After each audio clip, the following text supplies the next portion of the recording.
Good morning. Thanks for joining us on the press, reaching you live right here from our studio in Abuja station. I am Anue Benite. Today promises to be really interesting, like we do it on the press every morning, Monday to Friday.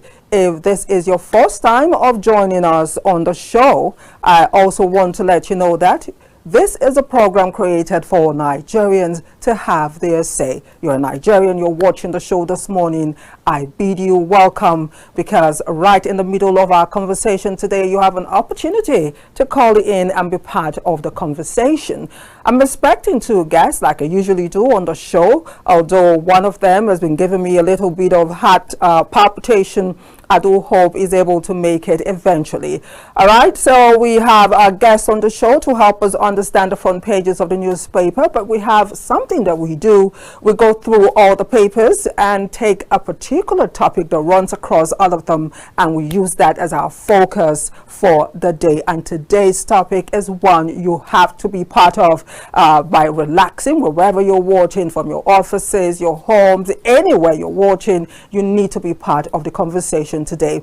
There's something else that I noticed while the conversation is going on right from the beginning of the show. Even when I start with the weather report, I discovered that we have more calls than when we have calls, when it is time for for you to call in and be part of the conversation. So let me make it clear. We start with our weather report, then from the weather I go straight on my own to go through the front pages, try to lay the groundwork for what the guests will come in to talk about.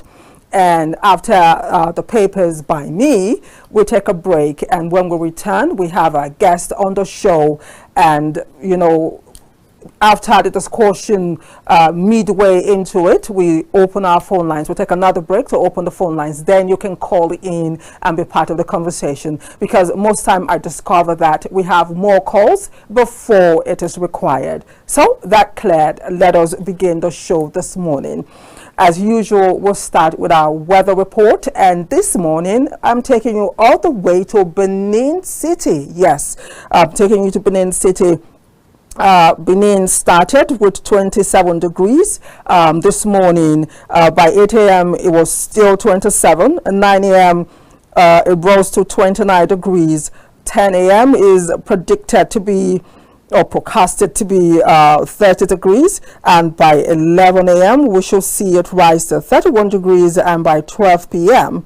32 degrees. It's going to be sunny in Benin today, although they're expecting isolated thunderstorms in Benin.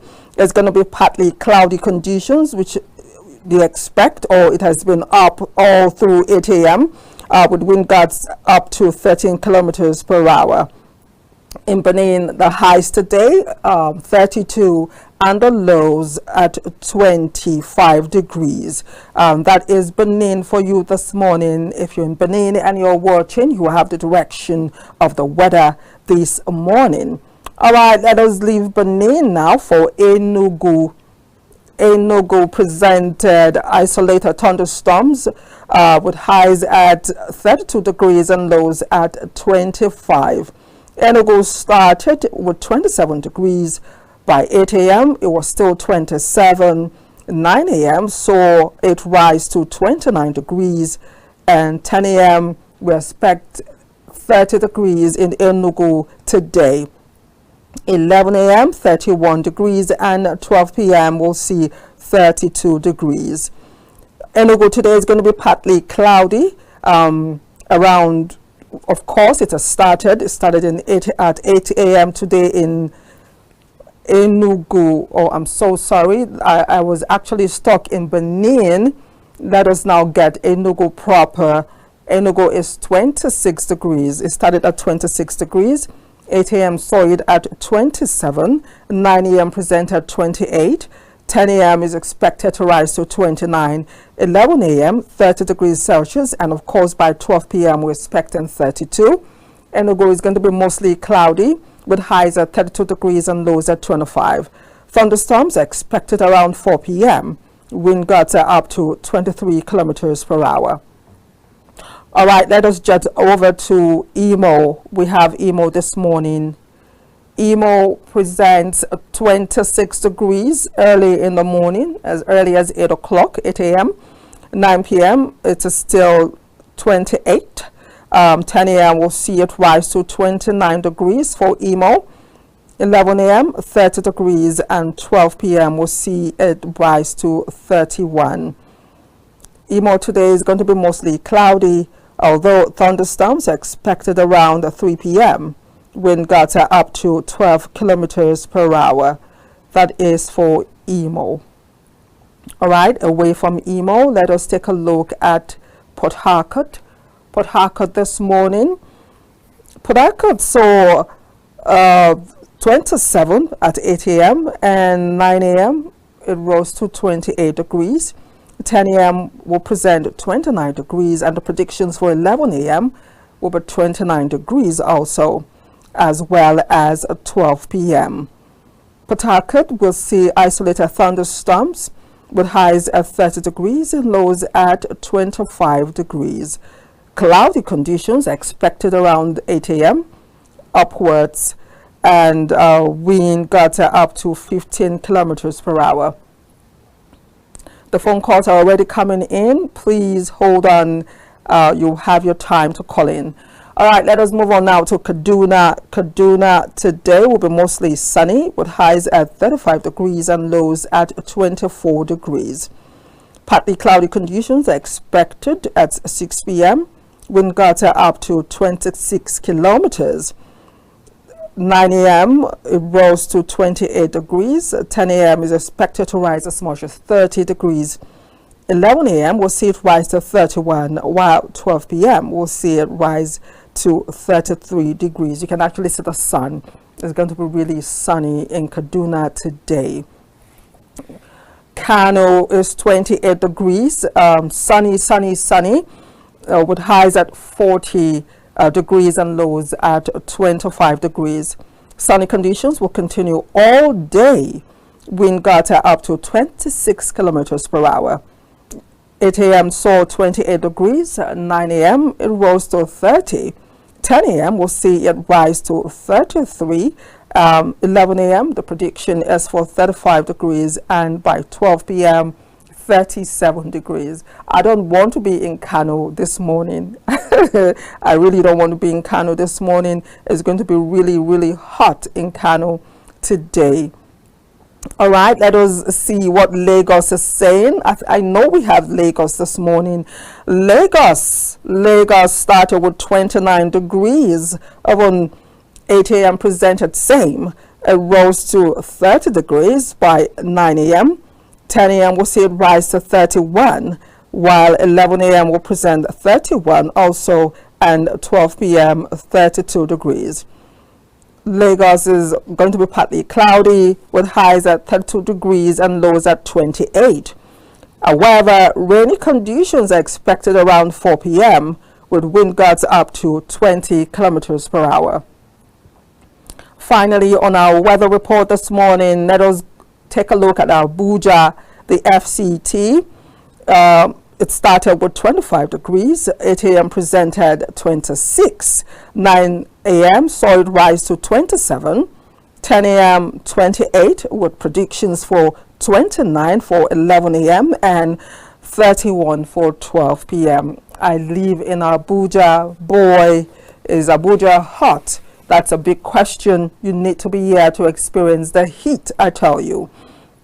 Cloudy conditions are expected around 9 a.m. Wind gusts are up to 20 kilometers per hour. Of course, Abuja is going to be partly cloudy with highs at 33 degrees and lows at 24 degrees. So that is our weather report for this morning. So there you have it. For those of you who are senior citizens, like I never get tired saying it here on the show, and not just senior citizens, everyone, you need to protect yourself against the weather. For places where it's going to be really sunny, you need to prepare. Never leave the house without your water. For those of you with serious skin problems, your sunscreen, your sunshades, your hat to protect your eyes, it is very, very important. All right, we have the weather out of the way, and please, I want to also appeal to those of you calling while I was taking the weather report. We already have like 5 missed calls already. This is not the time to call in on the show. Let me give you the step. Once I finish with the papers, I'm expecting my guest to be here. Then we start our discussion. A little bit into the discussion, the phone lines will open so you can call in and of course be part of the conversation. We can't pick any calls right now. All right, let us go straight on now to the front pages of the papers. And this morning I am starting with a Punch. The Punch newspaper says 54.9 trillion naira budget. Federal government, World Bank at odds over funding strategy. There is a rider. Bank fears government will resort to CBN emergency funds, falls budget parameters, minister counters. That is the screaming headlines on the front page of the Punch this morning. And above the mast, White Tinubu will defeat PDP again in 2027. VK, yes, that's the controversial man who is always in the eye of the storm. Any which way he says it, according to him, the way he sees it is just left to you to react to it. There's a rider, Saraki heads 7-man PDP reconciliation panel. You can have more of that read on page 2 of the Punch this morning. Oil drilling to resume in North, NNPCL. More of that on page 27. Restructuring, federal government deploys special teams to underperforming discos. This is great news indeed. Also, the pictorial on the front page of the Punch this morning. Bayelsa set to immortalize clock amid tributes from Jonathan Dewey. Below the pictorial, UK unveils plan to slash annual immigration by 100,000. Beside that story, Lagos APC aspirants protest today over local government primaries. That's on politics. Push to crash drop prices gains FEC approval. Actually, this will make one of our focus of discussion on the show this morning. All right, away from the Guardian, in the Punch this morning, let us take a look at the Guardian newspaper. The Guardian this morning has the same headline similar to that of the Punch this morning. World Bank admits Nigeria's economic progress, says prices remain high. World Bank admits Nigeria's economic progress, says prices remain high. Away from that, above that headline, freight forwarders write Tinubu as cartel sell e-call, e-call-up code for 400,000 naira. So I'll take that again. Freight forwarders write Tinubu as cartels sell e-call-up code for 400,000 naira. That is not good at all. Beside that story, US-China agreed to roll back tariffs for 90 days. That's a trade war between both countries, which is still ongoing for 90 days. Well, we do hope something positive comes out of this. It is not just lip service. Beside that story, Edo governor seeks arrest of neo-black movement president Ese Kako. Edo State has been under siege, if I can use that word, under siege by cult members. I grew up in Benin City. That town used to be so peaceful. A lot of people will not agree, but that is one of the sweetest state to stay in the country. But in recent times, cult activities has turned that town into a nightmare. Living in Edo State has become a nightmare for a lot of Nigerians, and the Edo State governor calling for help, I think, should be taken seriously, I tell you. So away from Edo State, 2027, amid pushback, zoning, complaints, others, PDP explores reconciliation. That's in politics. Wike has given the warning to PDP members from the meeting that they held recently, that if they make the same mistakes that they did, in the last elections, then the same results is what awaits them in 2027. Calling on zoning, asking the PDP to make up its mind on the direction that it's going to go. And rightfully he has said, look, if you make the same mistakes like you did the last time, Tinubu will come back again. Wike has spoken, not me. Below that story, federal government to overhaul underperforming discos amid lingering IBEDC takeover. All right, we saw that on the front page of the Punch.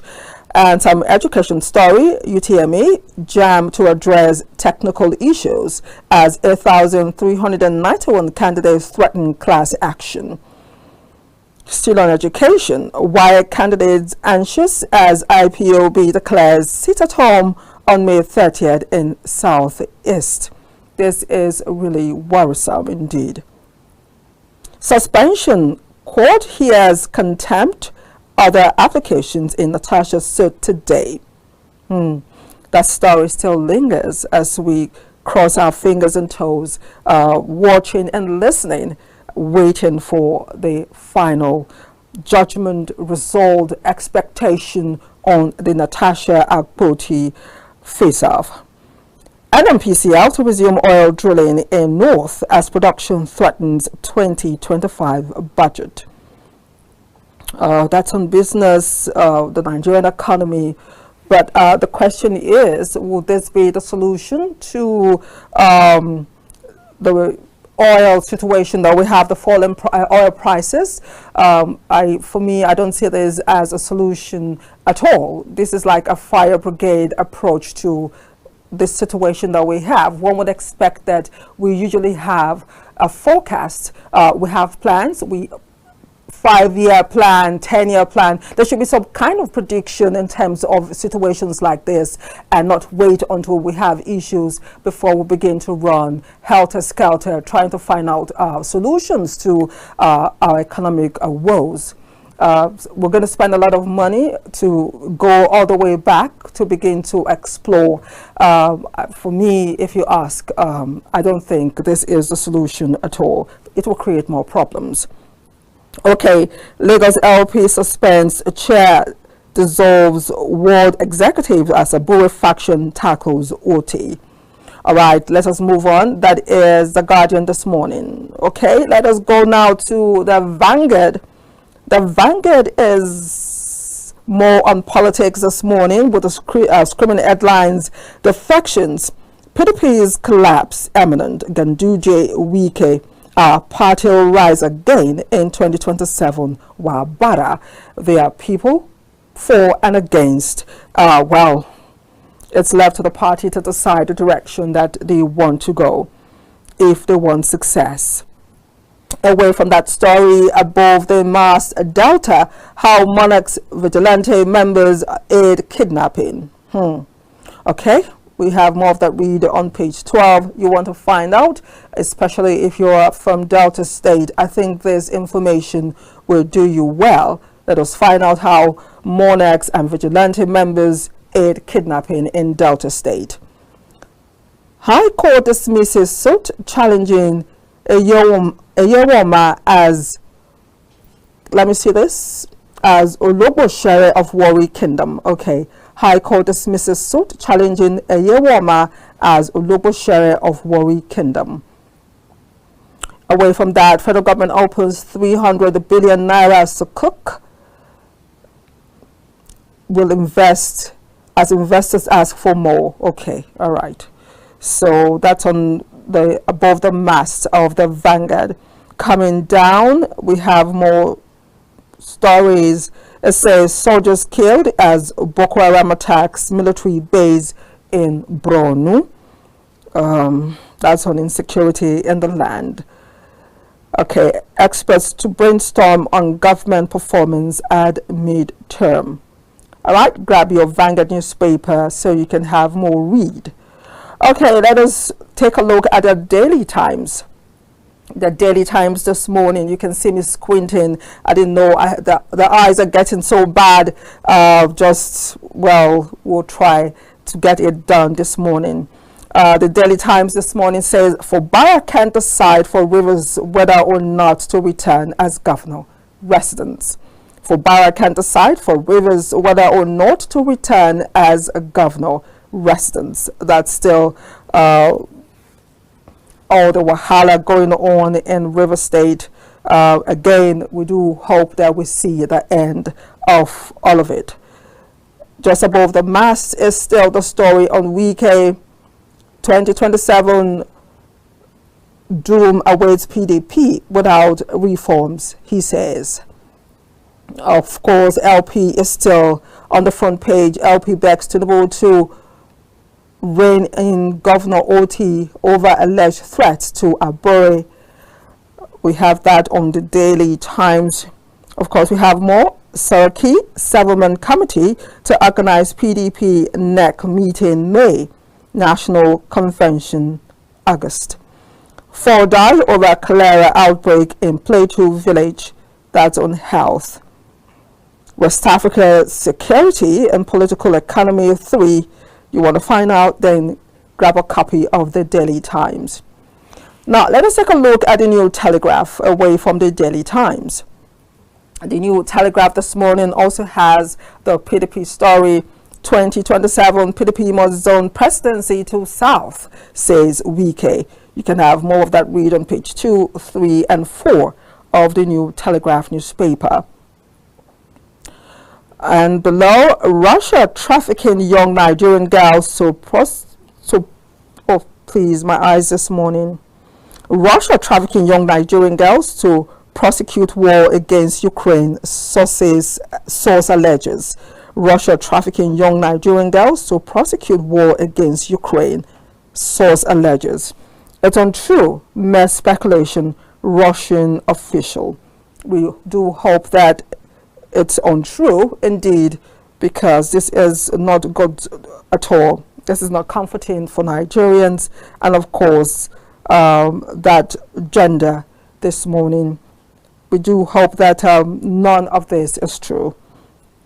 Just beside that, farmers pay 6,000 naira entry fee as headers seize farmlands in Rivers local government area. Wow. I hope this too is not true. Farmers pay 6,000 naira entry fee as headers seize farmlands in Rivers local government. I can't actually take the rider, but if there's any truth in this, then it portends a lot of trouble, a lot of problems, not just for food generation, but of course the insecurity in that particular local government area. We do hope that the security agencies are in top gear to making sure that this is brought under control in River State. We have enough problems in River State to actually add this one to it. For me, I refuse to actually accept this, because the only time we get informations like this are in the northern part of the country, often in the Middle Belt area, talking about Benue, coming down to River State to actually have headers take over farming in a particular local government is really, really troubling, if you ask me. Okay, let us move on now to This Day newspaper. This Day also has a look at 2027. Patience Jonathan rules out husband's return to Aso Rock, endorses Tinubu. There's a writer says President wife supported Jonathan in 2011, insists on power rotation, urges others to step back. It's been a long time we heard from Patience Jonathan. We do indeed miss her. All right, above the mast, Alake, Tinubu's reforms yielded 6.9 billion naira revenue in mining license fees in first quarter. That's business. Tinubu Sanwo-Olu Bamidele congratulate Afeni Ferry leader Fashoranti on 99th birthday. Just below the mast, Rwanda, Nigeria has too many underutilized airports. Nigeria has too many underutilized airports. I can't take the rider because I can barely see it. Okay, let us move on now to News Direct. Nigerian News Direct this morning. PDP has no chance in 2027 without ending internal divisions, says Wike. Challenges critics, says supporting Tinubu not a crime. Vows to challenge NEC meeting without Anyanwu. Still on the News Direct, federal government set to restructure two underperforming discos.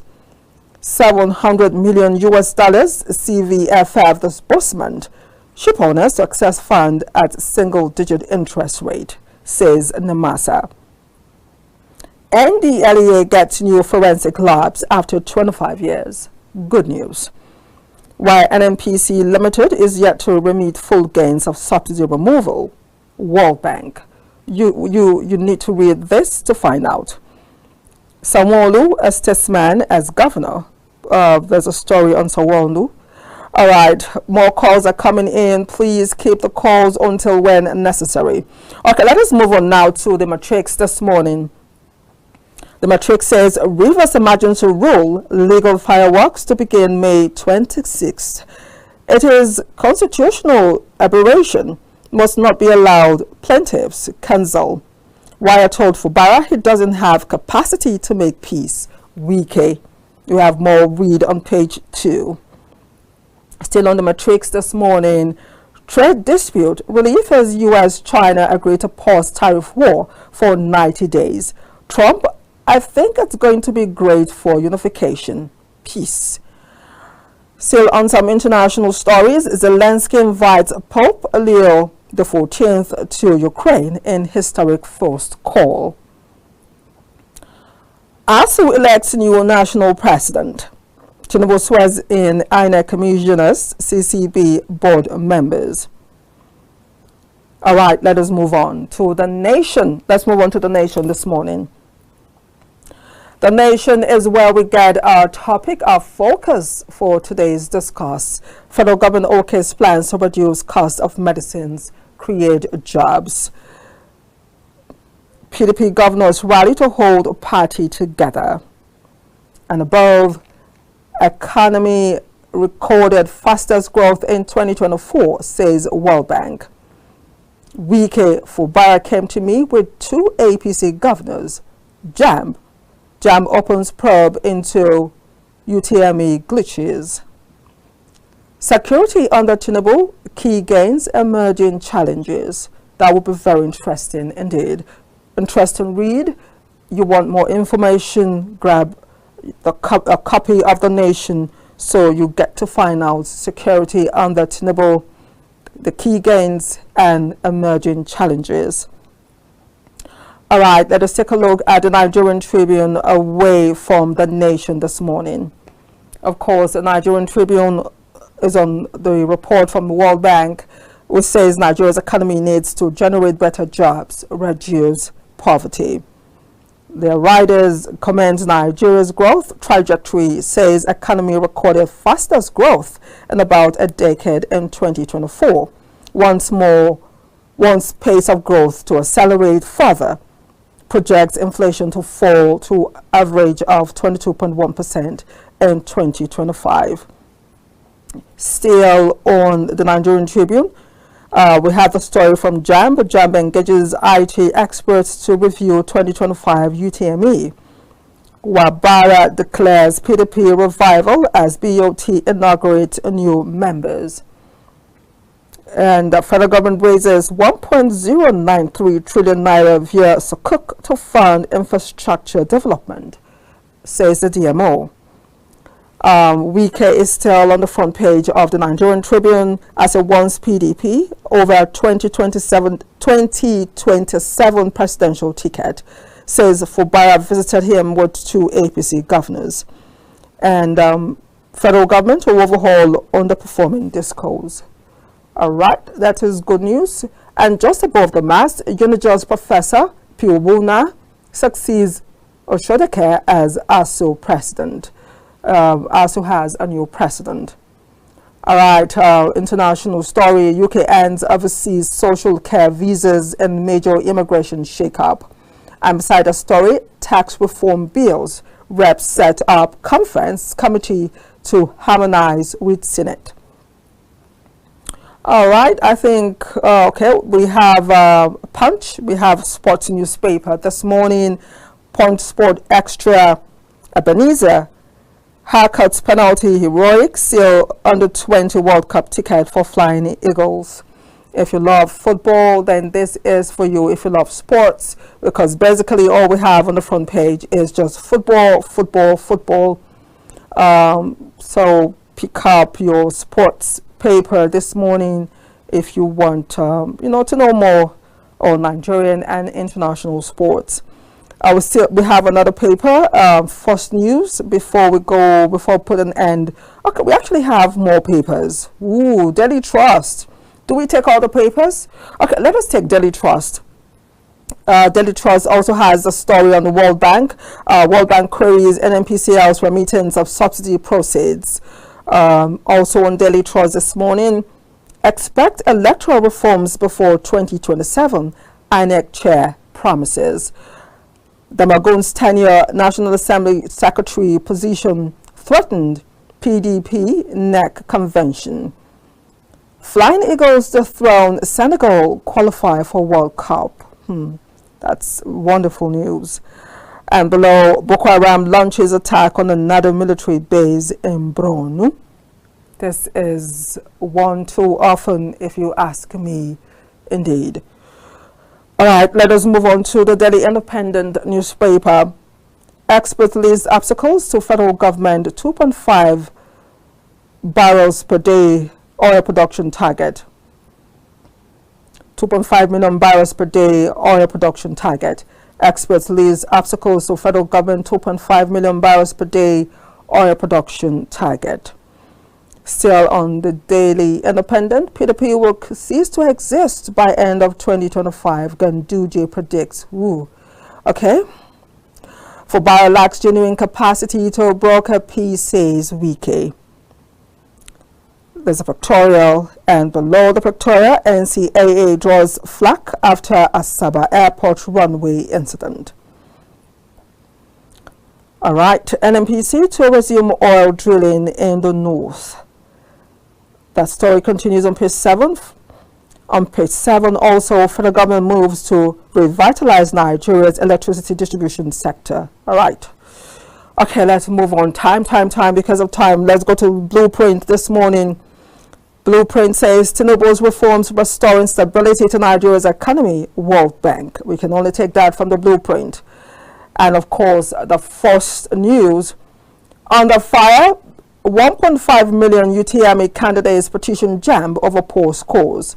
Board bows to pressure, others review of 2025 exam. Above that story, Dangote refinery offers 10 naira rebate, lowers effective petrol price to 825 naira. Israel terrorists overrun military base, kill 4 soldiers in Borno's Mate. And finally, UK bans overseas care workers' visas. Finally, that comes to an end. Woo! All right, that is how we end our front pages this morning. But the show is not over. We'll take a break to bring in our guests. I just hope that they are here already. I want to also say again that please, you can only call when the phone lines are on the screen. You can call when the phone lines are on the screen so you can participate and contribute. I've gotten like 15 calls in between the weather report and of course the front pages of the newspaper, and it's so sad that when the discussions start proper, I begin to plead for people to call in. It's not like we're ignoring you. No, there is a style, and the style is you call when you see the phone numbers on your screen to call in to be part of the conversation. All right, with that said, we'll take our break, and when we return, the conversation. Stay with us.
In the beginning, God created a beautiful world.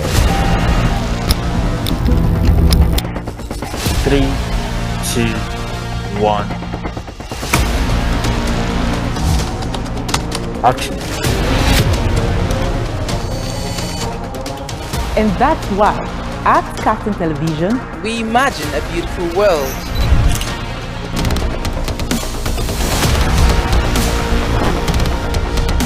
We are not just bragging. we blaze the trail in broadcasting. And it is about you. At Kaftan TV, broadcasting is not just about information, education, and entertainment. It's an aggregation of all you need to know in Nigeria And around the world to create signal. At Kaftan Television, we have all it takes to be on top in broadcasting. Our mission is simple: to project Africa in a truthful yet positive manner.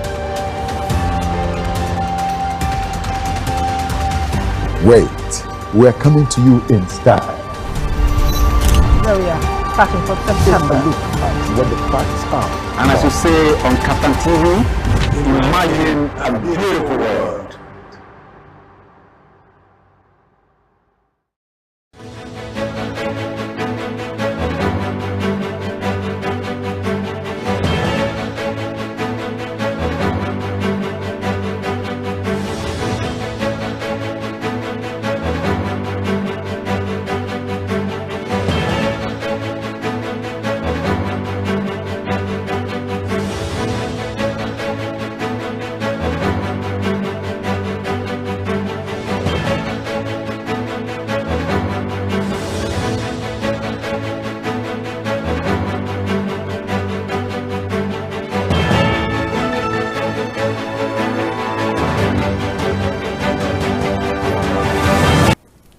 Yes, welcome back. It is still the press, and I'm glad to let you know that my guests are already here, seated.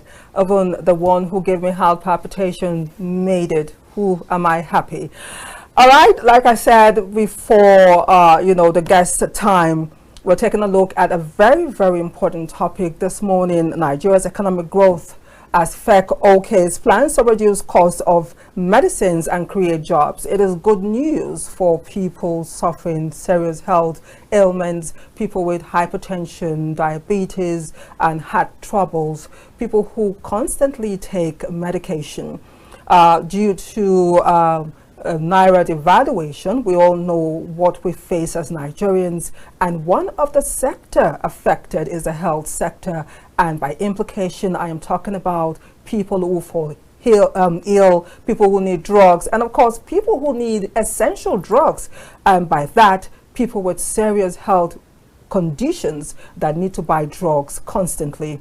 Well, from the FEC meeting that was held yesterday, and by the proposal by the Coordinating Minister of Health and Social Welfare, Professor Ali Pate, it is good news because the federal government has taken or decided to reduce the high cost of these essential drugs for Nigerians. That's not the only good thing that came out of the FEC meeting yesterday. The next one is job creation, especially for Nigerian youth, as the federal government makes plan to create easy access for Nigerian youth, and they have a plan to create 2 million jobs and 1 billion from the creative sector. That indeed is very, very good news if they follow through. Of course, the meeting was presided over by the President, Tinubu. And to help us understand the conversation this morning, I have my guest in the house. And as usual, I'm going to start with the lady. She is Blessing C. Agu.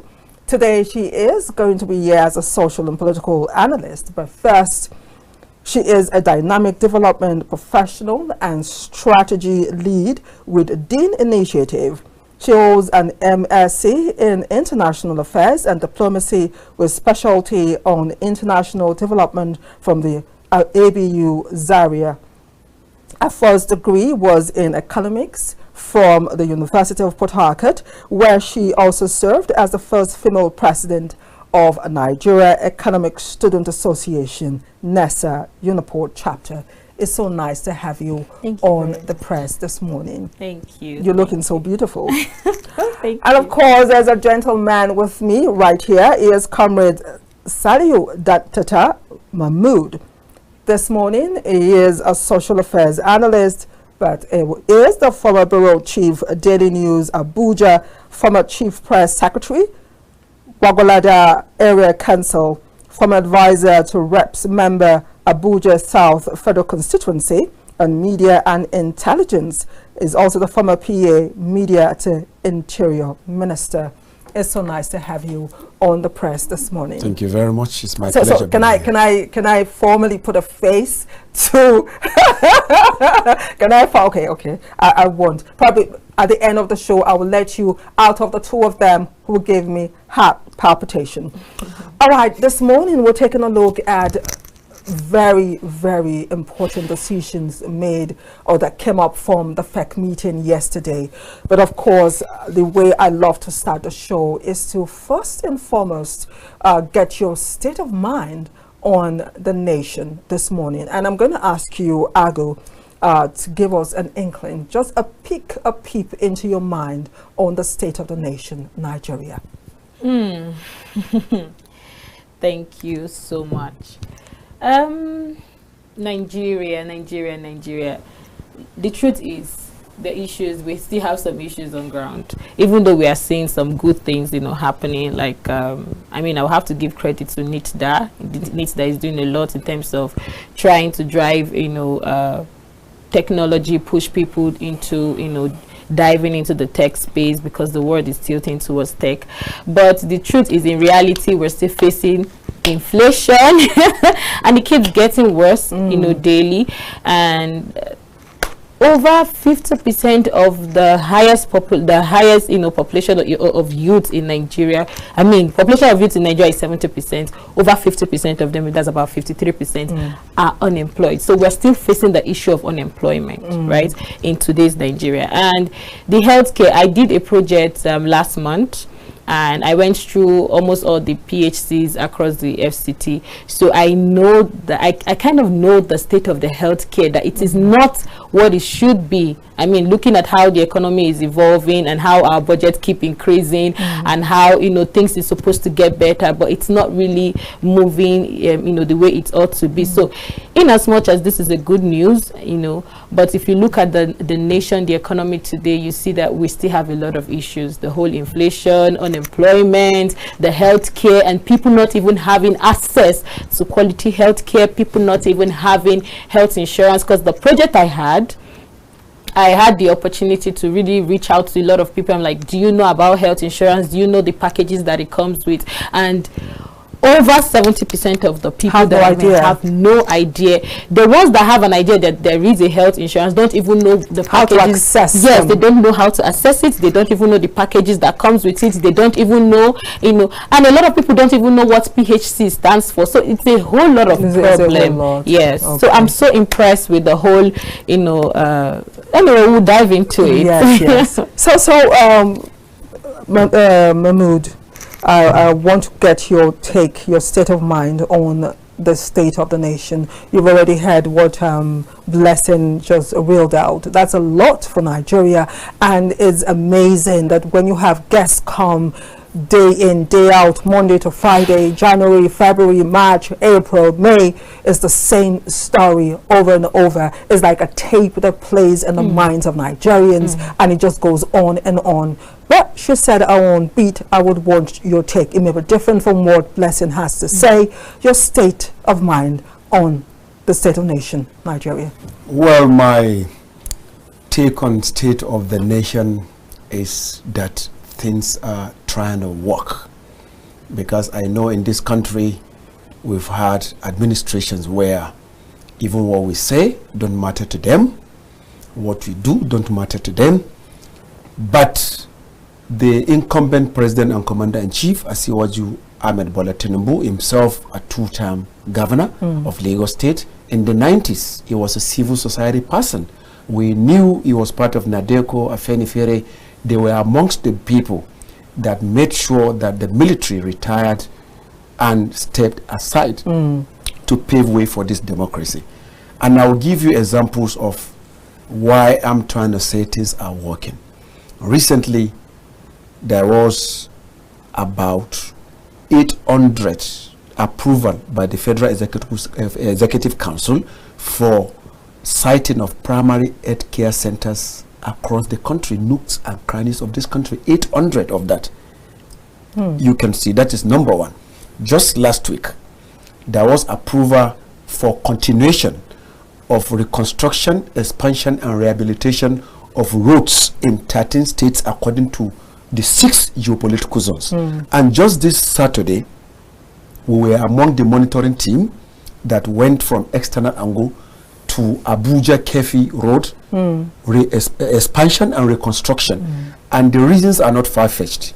There has been public outcry, particularly the inhabitants. If you look at the critical nature, according to the Minister of State for Works, Barrister Bello Muhammad Oroyo, that the critical nature of that road informed the reconstruction and expansion in order to reduce the traffic gridlock and other things associated with it. That after the completion, which they hope to complete by next year, June, there is going to be boosting of economic activities, easy movement, then connectivity. Because when you look at the significant importance of that road, it links to Plateau State, links to Benue State, Taraba, even Enugu, Port Harcourt, and others. Because if you get to Makurdi, you can transit through Uturpo, Ubokolo, 9th Mile, Enugu. When you get to Enugu, you are going to Port Harcourt, you are going to Imo, Oweri, and others. So when you go the other side, you go to Taraba. Then coming to one other important thing, there are vulnerable people. They are HIV positive. They are retroviral drugs. When President Trump banned US aid, that Itato was complementing and assisting, the Federal Ministry of Health under Ali Pate, under the Tinubu administration, took that confidence to the minds of these people that we are going to fund it.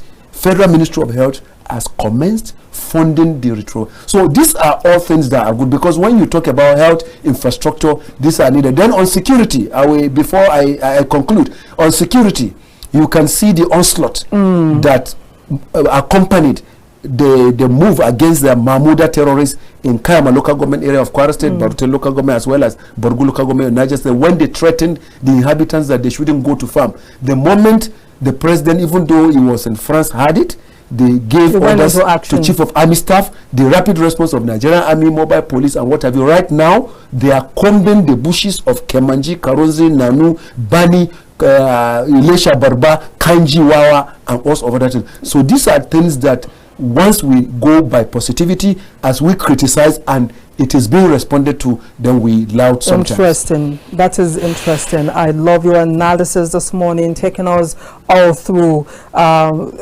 In fact, right now I can say light and not darkness. If there's a tunnel, it is bright. With the analysis you've given to us as Hope for Nigeria, there's improvement, and we are glad to actually hear that things are beginning to pick up and they are working.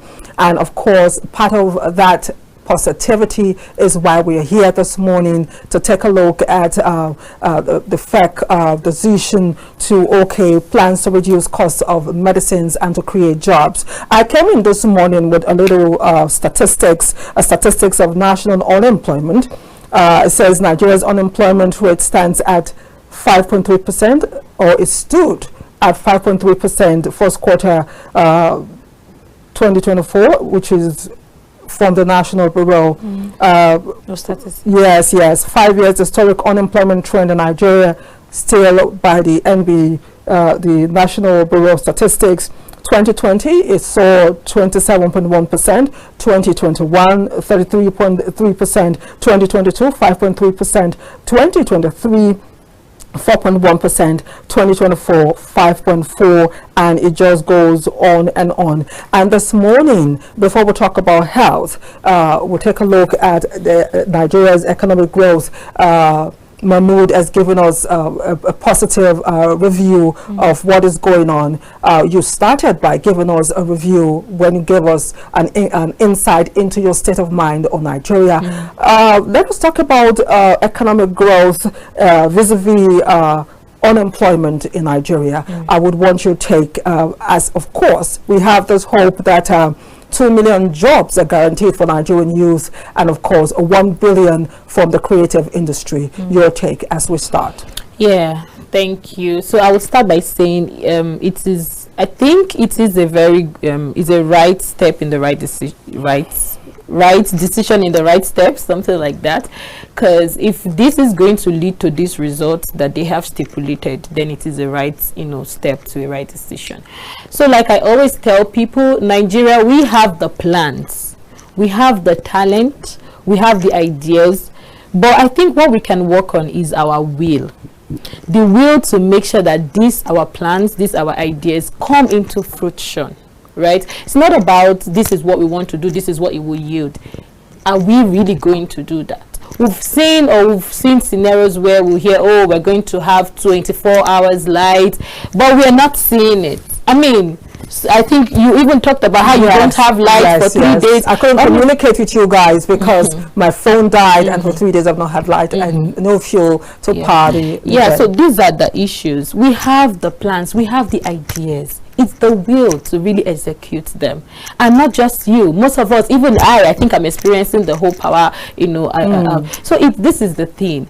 And in terms of the economy, I always tell people economic growth is not necessarily economic development, right? Can you explain that, please? Yes, because we see when you look at the GDP, sometimes you see that the GDP keeps improving, it keeps growing, and then you can always fall back to what can increase the budget in terms of the oil, and then I'm just saying that there is this projection that there will be a 2 million barrel per day in production of oil.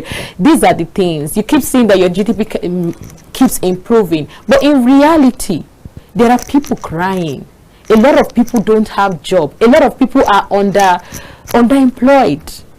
You can't see someone who has gone to school, have a BSc or a master's, and is doing POS, and you claim the person is self-employed. No, the person is underemployed, and it's as good as you are not employed. So these are the issues. We see that our GDP keeps improving, but in reality people are suffering from unemployment. There is high level of inflation, and people can't even meet up with their daily needs. The government is doing a lot. In fact, I must give it to the president, our new president, President Bola Ahmed Tinubu. He's doing a lot. He's someone that hears. He listens to the CSOs, he listens to the youth groups. But I think, the people, the government, and everybody should have more of the will than the ideas. Right? And I think if they follow through with this, with the plans, to making sure that we're not just going to distribute medicine across all the PHCs and hospitals across Nigeria, but also look at how they can empower local manufacturers. There are a lot of people. In fact, I was listening to somebody, and the person was like, this agbo can cure HIV. I'm like, what do you mean? HIV is the can cure HIV, can cure cancer, just one. And some people testify that it can cure some kind of illness. So these are people that have some of those potentials. How can we leverage? How can we help these people and see how we can leverage on what they have, what they know, and get our own production, empower this local. We need it. And you know how when you empower the local manufacturer, it helps to increase employment, it helps to also increase manpower, and it's a positive cycle. Exactly. So it's not just about economic growth, it's really reflecting on economic development. Okay, Mahmood, I want us to to bounce from what she has said and run with it. She said 3 things. She said economic growth does not equal economic development. She also talked about the will. It's not enough for us to have these policies come up. We need to match it with a will to actually run with it. Then she said that we have underemployment. We have unemployment. We have underemployment. A lot of people do not know the difference that we have. Yes. We have unemployment. That is the basic core for everyone. Then, of course, underemployment, where, like she said, undergraduates work as POS operators. They do lesser jobs just to get by. So economic development not equaling economic growth, like she said. as we marry that with unemployment in the nation, I would want your take on that. Do you agree on what she has said, or you have something more to add to that? You see, we all got it wrong due to long military incursion into governance, where a kind of mentality was created amongst people that it is only when you work under the government, whether local government, state or federal, that you are working. Until democracy stabilized from 1999, when a lot of things were commercialized before we started knowing. In the first place, at a third world country, we deviated from human capacity building. Today, countries colonized by Britain like India are earning more than 60% from human capacity export. What do I mean by that? Go to the IT, information technology industry in America, in United Kingdom, is dominated by Indians. What is the reason? When they realize Bollywood alone, the film industry, cannot be a major income earner for the country, they diversified into human capacity building, and they held on to information technology. Your GDP as a country, especially developing nations, cannot hike up or grow without you exporting, manufacturing, and what have you. Outside Agbara industrial area of Lagos, those industrial areas of Shango Ota in Ogun State and other what have you, tell me in other parts outside oil exploration in Niger Delta, tell me in the entire northern states, is the tin mine working in Jos any longer? No. Is the Zamfara textiles in Gusau working? No. United Nigerian Textile Company? No. The cotton, the pyramid, Jeba paper mill, is it working? No. Bachita Sugar Company is no. Numa Sugar Company, they are not working. You cannot generate employment when you become a one-way traffic and you don't prioritize human capacity building. Because when you build people, it is the people that makes the economy. It is from building them from their expertise, technical advisors, they get employed in extractive industries, manufacturing, and also for others. Dangote, Bua, Xenon Oil, and also for other things, they have more expatriates, more than indigenous petrochemical engineers. Today, the partnership in even our major oil company in Nigeria, NNPC Limited, is now limited because government has only 60%, private sector 40%, that is independent petroleum marketers 20%, and major oil marketers. So the counterpart partnership with Total, Ajib, Chevron, and what have you, they bring their own petrochemical engineers and other experts from America, if it is Shell, if it is Total, they bring it from France and other companies as well. You cannot get that employment. Even with National Director of Employment that is supposed to be training on skills and what have you, today there are certain trainings they do with due respect to their management, where some people through the back door due to corruption, they collect some kickbacks in order to get them trained. So we need to come back to the drawing board. I can vividly recall during Abacha administration, he had renowned economists like late Professor Sam Aluko, as well as Professor Ibrahim Ayagi, and they set up National Economic Intelligence Committee, Vision 2010. And what have you? And look at when they gave us economic sanctions under Abacha government, he redirected our trade and foreign policy to Asia.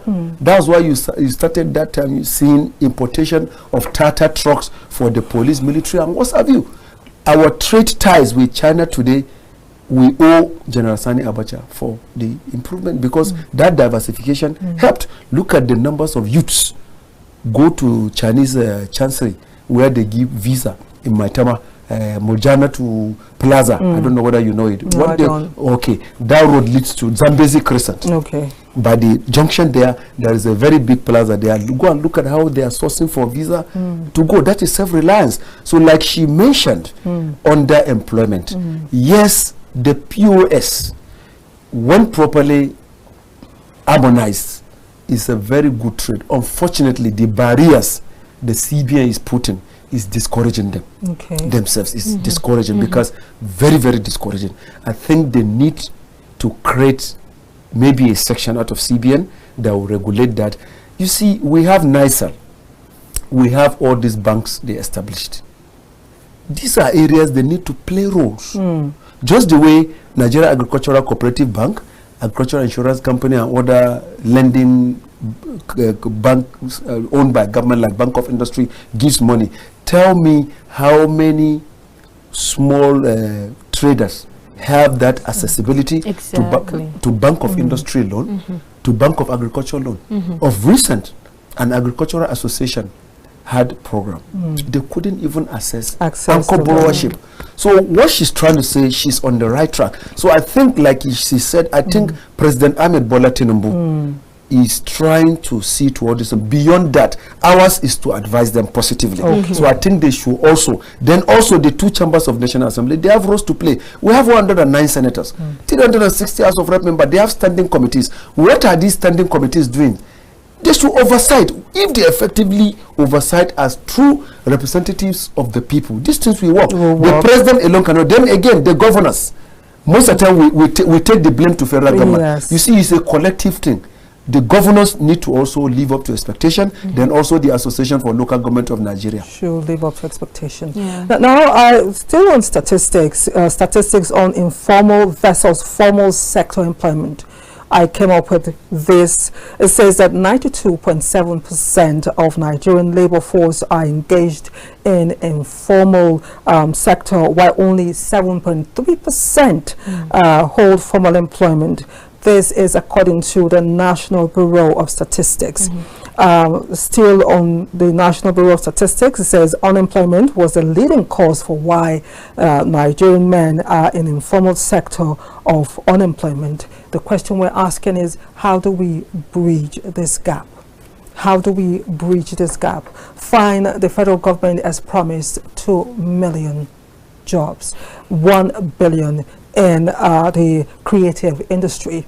The question I'm asking is, beyond the federal government, as Nigerians, how do we bridge the unemployment gap? Because most times everyone looks towards the government for change. Everyone looks towards the government for work. Everyone, for even headache these days, the government is held responsible for the problems that we face as Nigerians.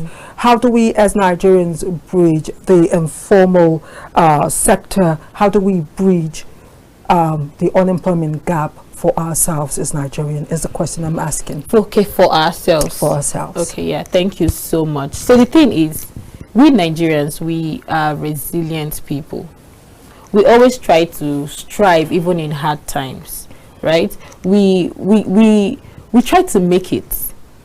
You see? So how do we bridge this unemployment? The truth is, there's not so much opportunities for Nigerians per se in Nigeria. I mean, he talked about how we don't have this Ajaokuta still working again, this and that is not working again, which is true. If all of this is working, I'm sure it would have really helped to bridge the gap to a very large extent. Whether we like it or not, government have a large way they have a large role to play, yes, in bridging unemployment in Nigeria. But I would not, underestimate the power of education. So I noticed that if it might not be on the short run, but then on the long run, it has a long way to play to really bridging unemployment, gap in Nigeria. Right now in our education sector is really not, trying to meet up to standard. And like I always like to go back to reference of what the project I did last month, and I was able to work with PHCs, and some of the things we got from the insight was that most PHCs, they don't even stay up to evening. Some don't even, no one stays 24 hours. So imagine if we start by regulating those small things that we think, is not necessary. I know he talked about how, the ministry is planning to open about 800 PHCs across the country again. That's not the issue. The ones we have, we need to go back to the foundation and see how we can, you know, overhaul. Yes, and make it more working. If we make it more working, PHCs work 24 hours, you'll be able to employ more people because there will be shift.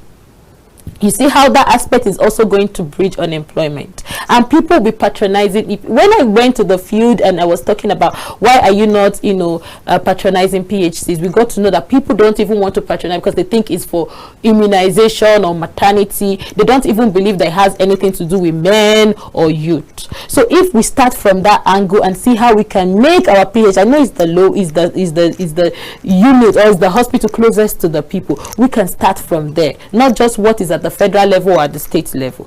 That can help to bridge unemployment. I'm talking about this because of the whole, you know, this new issue of they are going to be, you know, supplying medicines across PhD. So if we can start from there, and then capacity building. The truth is that the world is evolving. We need to keep, you know, building capacity. The effect of education can never be overemphasized. We need to.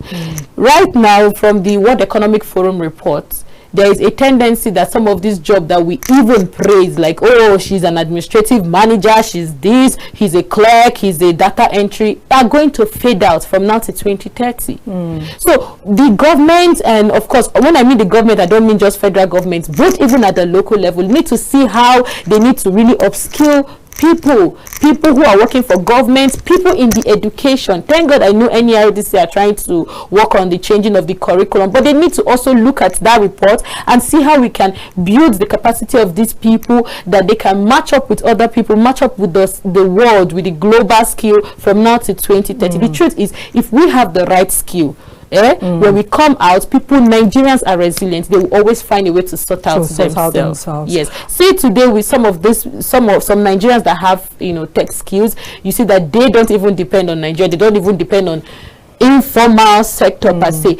They are leveraging the tech skill they have, earning in, making a success of it. Yes, earning in dollars. That's because maybe they built their capacity on that tech skill. So we need to look at that aspect, even though yes, government needs to create access to loans and all of that, but government really need to put in so much effort into capacity building. All right, if you just joined us, it is the press. I want the phone lines now to be opened. We're not going to go for a break. We'll just continue our discussion. Please, you can call in now and be part of the conversation. The lines are open there. We're taking a look at Nigeria's economic growth. FEC as OK plans to reduce cost of medicines and create jobs. The federal government is planning to create 2 million jobs, giving access to Nigerian youth for 2 million jobs, and of course create 1 billion jobs from the creative industry. That's good news. And of course, for Nigerians who suffer severe health conditions like hypertension, heart problems and diabetes, government has decided to reduce the cost of medication, to making sure that you have those who need to take medication daily get access to medication at a very cheaper rate. So at this point, I want us to take a look at this promise for Medicare. I think is a plan towards the right direction for Nigerians. The valuation of the naira has brought about a lot of problems, from food to healthcare, to insecurity, to unemployment.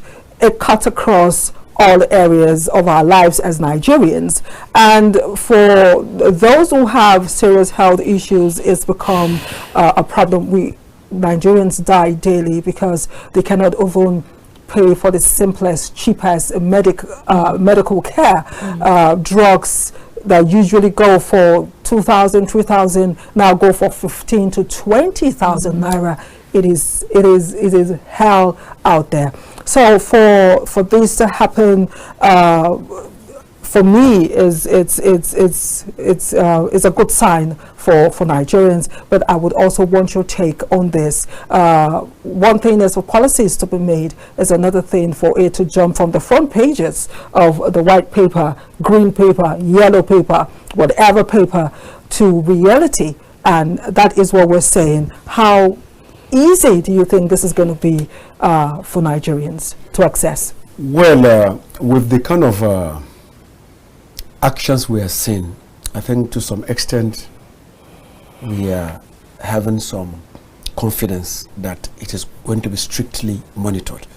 But don't forget the fact that when you talk about health, education and what have you, it is shared between state and the federal government. Please, I'm sorry, I need to take this call since it's my first call. We'll continue with our discussion. Okay, we lost that call. Okay, I was so happy to get my first call that I was just, you know, anxious to go get it. Okay, please, let's go. Please bring the calls in. So it is shared between the state and federal government. That is why in states you see the governors also build and you know, equip general hospitals and also of others. You also have their commissioners of and there is National Council for Health, where you have Minister of Health, Commissioners of Health of state within it. So for example, it is going to be successful if the cooperation works, because sometimes if you play politics with it, it is not implemented. Okay, I think we have a call. Hello? Hello. Yes. Can we meet you, please? Good morning. Good morning. Go ahead. Good morning, Captain. Okay, thank you. The topic, can you hear me? I can hear you. Go ahead. Okay. The topic you are discussing this morning is very, very interesting, honestly. And you have fantastic analysts there. They are not biased to my own understanding. To be honest, and to be fair with Mr. President, he's doing all the best he can do. So, he's on his thing. But truth is that,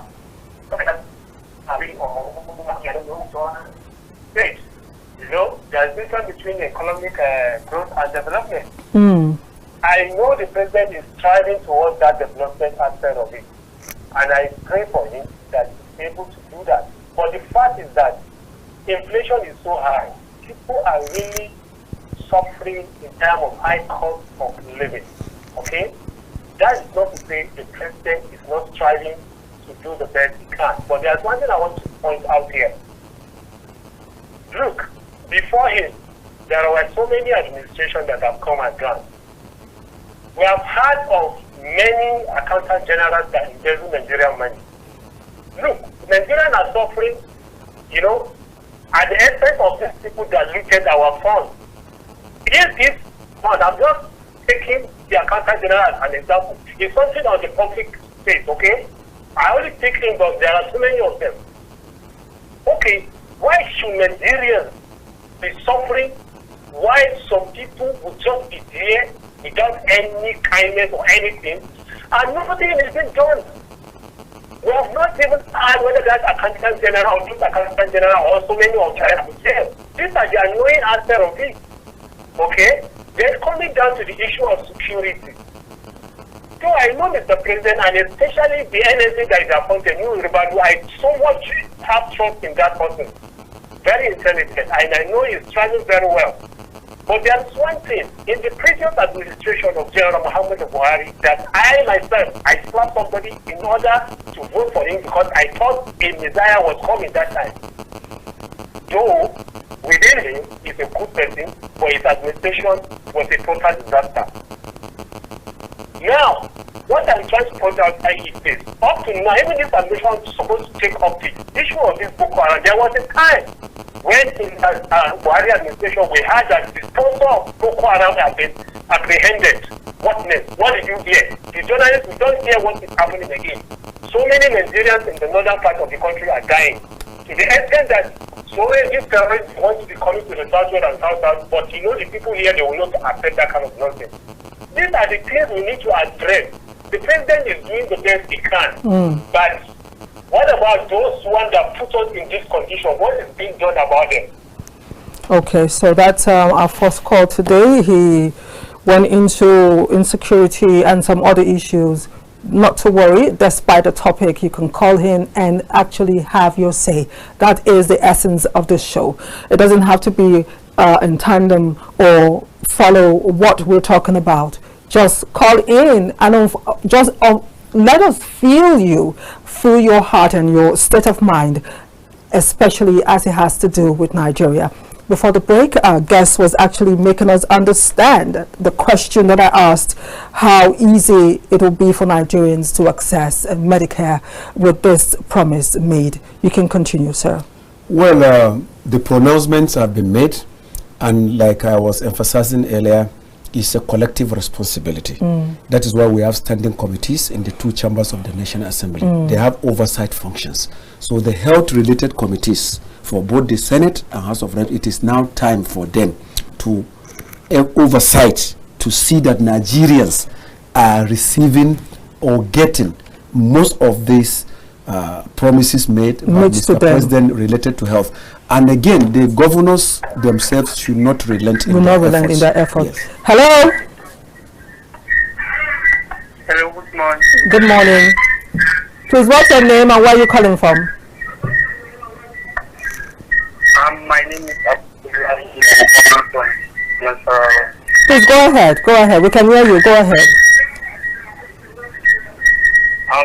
The issue of medical facilities in Nigeria is really not helping the people, most especially at the primary health care. Please, Abdul, please, your TV is interfering. Your TV is interfering. Can you move away from it or tune it down?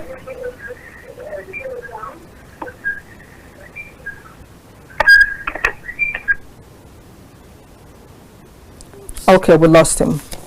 All right, please, when you call in, make sure you're far away from your TV set or it is switched off completely so you can actually communicate with us. There's no reason calling and we can get what you're saying. I apologize, Abdul. I hope he calls back again.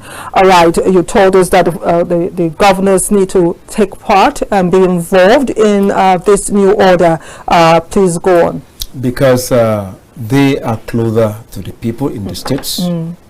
Outside, people living in Federal Capital Territory and other cities, the governors are felt easily than even Mr. President, because the Mr. President coordinates statistics of the Federation as well as FCT. But the people who interface with the people directly are the governors and their local government chairman. And thank God now we have direct allocation of resources to local governments, and they are having financial autonomy and what have you. Under the local governments, they have local clinics that they've been, taking charge of, and also other things. Yes, so bulk of it, even though the federal government has made this pronouncement, I know they will live up to expectation. But like I told you, the senators, the House of Rep members, particularly the oversighting committees.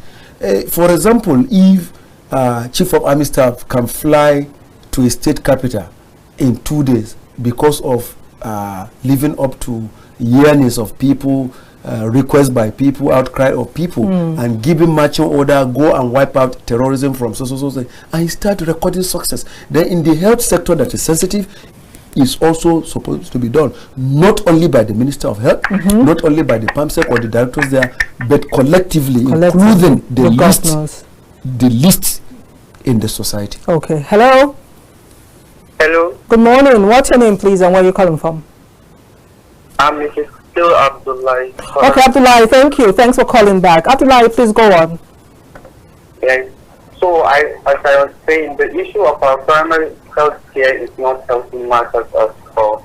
Just like the other person said, we don't have no more staff as the primary health care, and no matter how severe your sickness is, we will not stay up to 24 hours. Even if your general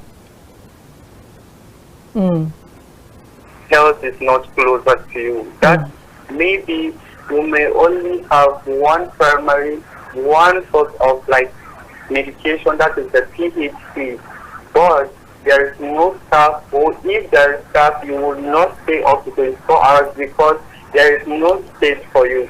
So if the government will try and work on things, more especially as a primary health care, because I can see that they are generating all the the general hospitals, the FMC, they are the only ones that are getting improvement, the other ones lower at them. So at least if the government will help matters, rising the lowers, maybe the upper ones will get some stress-free or some little bit of I just need thank you. Thank you so much, Abdul. Thank you. He is talking from with so much passion. You can actually feel from Abdul's voice that he knows what he's saying and is affected by it. And he... Listen. Yes. So, like he said, that there is a need for government to do more, get this primary healthcare centers. You said you did some work on the field. What were the major problems that you faced, and what are the solutions? We don't really have time as we round up. Okay, yeah. So I did the work at the field last month, and it had to involve primary health care. First, I will start by saying that I don't really believe that development starts from up to bottom. I believe effectively, if you want development to really, come to play, it has to be bottom-up approach. So starting from the local level, some of the issues that I noticed at the PHCs is that we have some staff that are not, will I use the word, don't have that capacity per se, and then we have, they don't have access to some of these medications, and these are the PHCs that are supposed to be close to the people. I mean, this is the first point. They're like the first aid before you can go to general hospital or any other kind of hospital, but they don't even have some of these medications, and then some of their staff look like, they don't even have that capacity. So a lot of people don't want to come to the PHCs because they're like, is this person that is going to give me injection, she's going to injure me and all of that. So they don't trust them.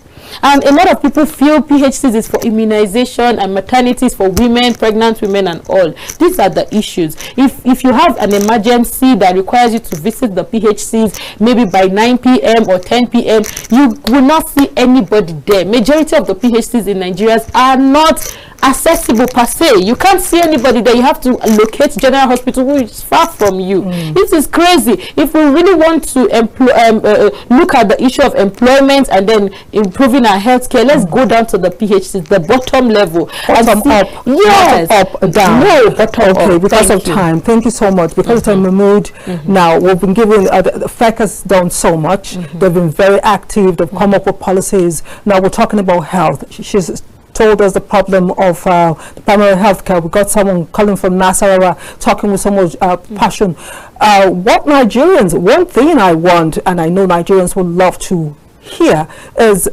waiting for the policy that will stop those in authority traveling out of Nigeria for Medicare.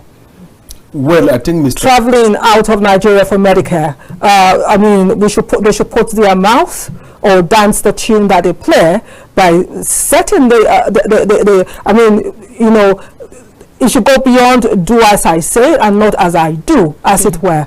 As we round up, where do you see this? Will this happen in our lifetime, where there's a policy that insists that no top official jets out for ear treatment, eye treatment, or any treatment at all outside the shores of Nigeria? It is our hope, but this lies with the two chambers of the National Assembly. If they put in legislation, the president will obey it, other people will obey it, because lawmaking, don't forget, is 3 arms of government. The process of lawmaking lies with them. So I think this should be a clarion call to them that they should make, because that is depriving Nigeria of much revenue. I was opportune to stay accompanying one of my former principal officers to India in 2013 on medical tourism, and we went to New Delhi in the Prastra Apollo Hospital. For that 1 month we stayed, I know the hotel bills, medical bills, and also of others. And half of people you see that comes for medical tourism there are Nigerians. Why? So I think it lies on the National Assembly now to legislate a law to that effect, because I'll be very, very happy. National Hospital is well equipped. We have others. Even within this country, I don't want to mention the name, there are expatriate hospitals owned by them that our people still go and pay through the nose. One is around this new area, it's a Turkish, what have you, I don't want to mention the name. This is not supposed to be. We have qualified surgeons, we have gynecologists. Okay, look at like NIGCOMSAT hospital and also of other bigger hospitals in Nigeria.